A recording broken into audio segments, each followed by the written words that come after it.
Ano po, nagkaroon po ng third party. Oh. Laki party. Kasi nga, dami may gusto sa kanya. Hindi natin alam kung Di pa, sino pa kay ba ang Kiani third ba o party? sa kanya. Yung third party. Sino? Sino ang naghanda sa third party? Sino nagdala? Ang masakit kasi sa third party, hindi ka na-imbitahan. Oo. To third party kayo, hindi ba na ako Gay na-imbitahan? crush ka pa? Correct. Sa second. Ano ba ang mga inihahanda sa third party? Ay. Yun na ba yung may lugaw? Minsan chicken. May masarap na chicken, doon mo na booking eh. Habang kumakain sila ng free chicken. Sino ang nagka-third party? Pansit daw, Siya po. pansit. Siya po. Ako po. With confidence na sinabi yun. Siya po. Hindi na nakasagot. Nakatangiti ka pa, Kenneth, ha? Kenneth, huwag ka naman pala yun. Easy. Pinagkatiwala kaya ng 2 taon! Ay, naku si Michelle. Ito na yung respack. Opa. Nasaan yung dedication and adoration? Oo nga. 2 years na yun Uy, Kenneth. Kenneth, 2 years kang naghantay. Oo. And we all thought you cannot do that. Sorry, gano'n kayo katagal na naging kayo? 2 years po. 2 years kayo. Yes, ligawan. 2 Kailangan years na kayo tumatalsik yung magkasama. Ayun. Ano yon? Ano yon? 2 years silang naging sila. So, 2 years ligawan. 2 years silang naging 4 years. 4 years kayo together. Frustration. Yeah. Sandali lang, ha? I cannot understand. Ay. Paano mo nagawa to? Ano po, Also, we cannot hear you.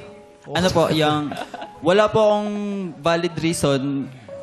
It's just that time is siguro hindi lang po akong nag-think ng maayos. Hindi ko po inisip yung consequences na mangyayari pag ginawa ko yun. Which is, nangyari na nga po. So, hindi ko na po na... Ano. So, Kasi yung iba nagbibigay pa ng magandang razon eh. Razon.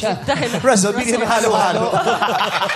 Ay, halo idea. Halo-halo yung razon. Para masarap ngayon na mainit. Oo. Di ba bisita ko, padala ko naman dyan. Balik ka na nga. Pabili ka kayong dalawa. Anyway, at least hindi niya nadidedepend, di ba? Yes. Wala akong valid reason. Yes. Hindi lang ako nag-isip ng maayos. Hindi Tapos, nagdahilan. Pero ngayon, yung sinasabi, paano ka During. nahuli?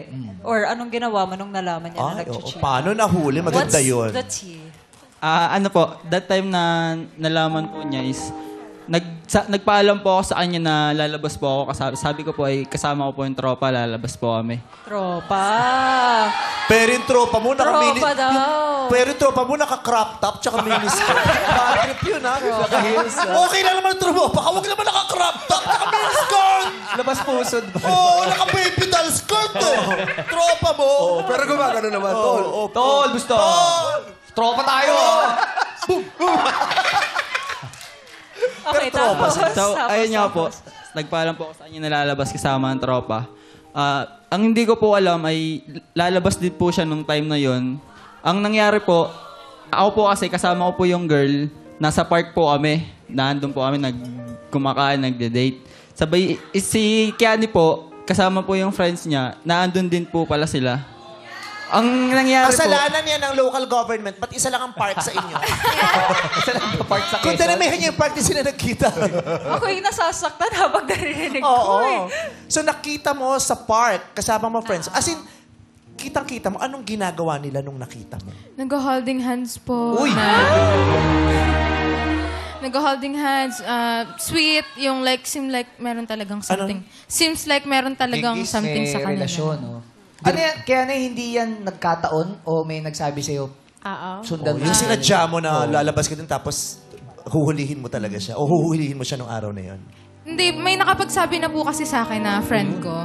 So, ang instinct ko po, hulihin na siya that time. Kasi nagpaalam siya na lalabas siya. Tapos, hindi niya sinabi kung saan siya pupunta. So, ako, nag-isip ako kung saan yung usual na pinupuntahan niya at yung mga possible niyang puntahan. So, naisip ko sa park and accidentally, nandun din talaga siya. Nung time na yun. Talagang hinuli. May tumiktik eh. May dala ka Ganyan? Ganyan ba yung nakita mo? Yes po. Tapos, Hindi ba Tropa lang kami! Tapos? Anong ginawa mo nung nahuli? Nung nahuli mo? Una Ay, wait mong lang. ginawa. nung nakita mo sila, nasa likod ka nila, nasa harap ka nila, nasa gilid ka nila. Kasi Nasa gusto ko harap po. ma-imagine sa park eh. Nasa harap po mismo. As in, magkasalubungan lang po kami. Oh, as in, nakita ka niya. Yes po. Oh my God! Ay, nakasmile! Tumatawa ka pa, Kenneth, ha? At may lakas ka pa ng loob talaga na ipakita ang gilagid mo habang Okay. So, syempre, since nagkasalubong kayo at nakita mo na si Kian, syempre, Tinanggal. since ito yung girlfriend mo, babe, diba? Babe. So, Tinanggal mo ba yung hindi kamay? Tinanggal mo yung kamay? Pinigilan mo naman siya, diba? At nag-sorry ka nung nahuli ka na. Anong nagkita po kasi kami nun sa park, kasama ko po yung, yun nga po yung girl, tsaka yung kasama niya po yung, Yung friends niya. girlfriend mo na o kalandian mo lang that time? Kalandian po. Ang ganun. Liniligawan mo. Casual lang eh. Kalandian lang. Maamin lang din At talaga. least wala pa relasyon. At least, diba, kalandian ko lang Hindi siya. pa malalim. Kung nanonood man si girl, at least malinaw sa iyo ngayon na hindi mo siya Kalandian. naging jowa, naglandian lang talaga kayo. Okay. So, Baka liniligawan mo din siya nung ng 2 weeks. nagkasalubong, nakita mo si Kiani, anong ginawa mo? Binitawan mo ang kamay, tumakbo ka, hinabol mo si Kiani, o hinayaan mo siya? Ano po, iniwan ko po muna yung kasama ko, tapos sinundan ko po siya kasi nung nagkita po kami, umiretso alis po siya. Ang ginawa ko po is, iniwanan ko nga po yung kasama kong girl, tapos hinabol ko po siya. Nung naabutan ko po siya, ayaw niya po akong harapin, ayaw niya akong kausapin, ayaw niya akong pag-explainin. Ang sabi niya lang po sa akin is, ayoko munang makipag-usap sa'yo. Ikwento mo Wag mo akong sundan, sabi Para niya. mas mali, ikwento mo yan ulit magmula nung nakita ka niya. Naka-holding hands. Naka-holding hands. Tapos habulin mo ako. So, kunyari, ikaw ang MC, ikaw yung ka-holding hands. Yan. Oo, tapos makakasalubok kayo. Ikwento mo yan, ikwento Sige, mo. kwento mo. Vice contestant. Holding hands. Ito si, Mula sa nagkasalubok. Ay, may mga Si Ate barkada yan Vice, eh. si May Kian. mga barkada ka, di ba? May kasama kang barkada. May barkada ba? Ayun. Kasalubong po kami sa Gulo, tinamihan mo yung casting. Gulo nito. Okay, go. Ikaw May talaga, barkada, boss. may barkada. Paano? Go. Sige dito. Nagkasalubong po kami nun sa park. Kasama niya po yung friends niya. Kasama ko po yung girl. Nung nagkita po kami, iniwanan ko po yung girl na kasama ko. At si Kiani po kasi tumakbo po siya, umalis eh. Ang ginawa ko po, sinundan ko po Ba't ganyan siya. naging tsura? Pakatabaan ako. Sinundan ko Ba't po ganyan siya. tumakbo? Siyempre, pinibilisan ko kasi ayaw ko nga yung mahabol. Sige. Uy, wala ka sumipa. Tuloy mo yung kwento. So, ikwento mo! Diretso mo, Kenneth. Diretso mo. Sinundan ko po siya. Sandali. At Sandali lang. gusto ko nga pong, Kiani. tinry ko pong kausapin siya at mag-explain. Kiani, mag-explain ako. Pero, ginawa niya po, Hila pa. ayaw, hindi po siya umarap sa akin, ayaw niya po Kiani. akong Hindi kausapin. umarap, hindi umarap. Kiani, Ayaw mag-explain niya ako ako. kausapin. Sabi niya sa akin, Papaliwanag iwanan mo ako. muna ako. Gusto Iwanan ko mo muna munang lumayo at mag-isa. Gusto ko mali at mag-isa. Ayaw kita muna Pero makita. hindi daw hinihingal si Kiani, ha? Iwanan mo na ako. Gusto ko lumayot mag-isa. Magpapaliwanag ako. Ay, mo naman ako. Tapos ano sabi? Tuloy mo. Umiiyak po si Keanu nun Uy, that umiiyak. time eh. Nandun ka pa rin nun? Opo. May luha. May luha eh. Sige, antayin namin ah. May luha sa kaliwang mata. Saan nakita? Hindi ako alis dito hanggat walang luha. Kaliwa o kanang mata yung lumuha? Parehas po. Parehas. Parehas daw, Brent. Alalahanin mo, may pelikula ka, ha? Breadwinner ang title. Comedy yung pelikula. Comedy. Gusto mo yan. Comedy yun. Hindi yung drama. Anong ginagawa ni girl?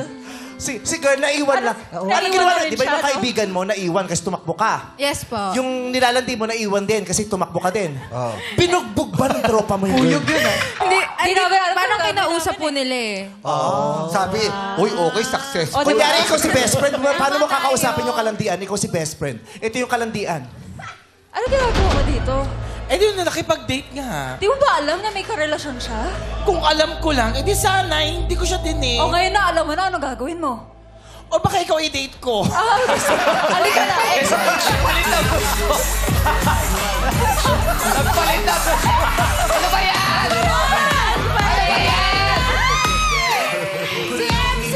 Masyado maaga pa. Huwag ka muna magpapad.